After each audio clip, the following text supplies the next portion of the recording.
If you stood in line for a chicken sandwich, please stand in line for your country. That's my view. Well, 3 days until Election Day, and it could come down to the battleground state of Ohio.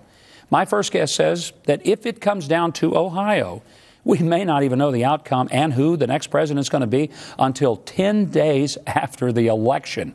Joining me is former Ohio Secretary of State, who also served as the Cincinnati mayor, Ken Blackwell. Ken, when I hear this, you've been talking about a nightmare scenario. We are here in Ohio, political center of the universe. What is the danger and what is this nightmare scenario? Well, let me just be real quick. In 1976, Carter beat Ford by 11,163 votes. That was less than one vote per precinct. In 2004, Bush beat Kerry by 118,000 votes. You turned 60,000 votes, and we would have had a President Kerry. What we have here in Ohio is a situation where every voter was mailed an absentee ballot application. Folks sent that application in, and a week ago we had as many as 800,000 who had sent for an absentee ballot who had not sent the ballot back in. Now, if they decided that they're going to vote the old-fashioned way, once they went to their polling place on Election Day, they wouldn't be allowed to vote a regular ballot. They would have to vote a provisional ballot because we don't want anybody voting twice. Provisional ballots are not counted until November the 17th. So what we would have is a situation where we would have to wait if we had a close race on the traditional ballot.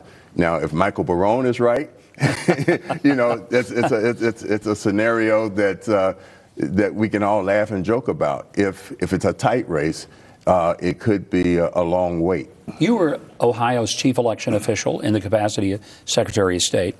How likely is it that people might attempt, even deliberately or perhaps even accidentally, voting absentee and then saying, well, I better go down there and vote today? I mean, it could have an impact. How do you protect from that happening? Well, we have an excellent system. We have a very competent Secretary of State. We have 88 county boards of elections made up of an equal number of Democrats and Republicans. They have a double lock security system and everything. There's a lot of transparency. I don't think that's going to happen. What's going to potentially happen is that we have a close race on election night, and provisional ballots as well as overseas ballots will be the determining factors. So we would have 10 sleepless nights waiting to find out who won Ohio and perhaps who won the presidency. There have been reports around the country, Ken, of problems with voting machines. How widespread do you think that is? Is that something that both camps should be worried about? Well, look, we don't have any perfect systems, and anytime you have electronic voting systems, you have calibration problems. But what I love about the Ohio system is that we have a lot of transparency and we have a lot of backup systems to make sure that the sort of things that people are wringing their hands about won't affect the outcome of our election, and that we will have a result, whether we get it election night or 2 weeks from election night, that holds the confidence of voters in Ohio. It's good to know you're confident of the integrity of the election here.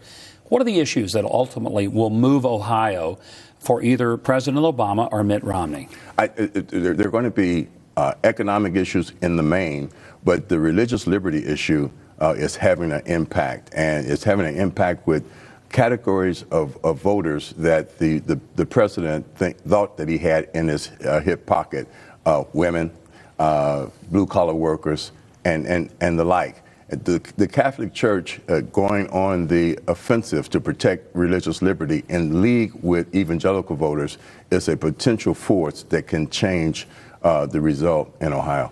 Your prediction, Romney or Obama? I think Romney will narrowly eke it out. I'm just hoping that we'll know on November 7th. All of us hope that, Ken. November Thanks so 6th much. and November 7th. Thank you. Great to see you, my friend. Good to be with you. Well, coming up, Michael Barone with the numbers that he said will decide the election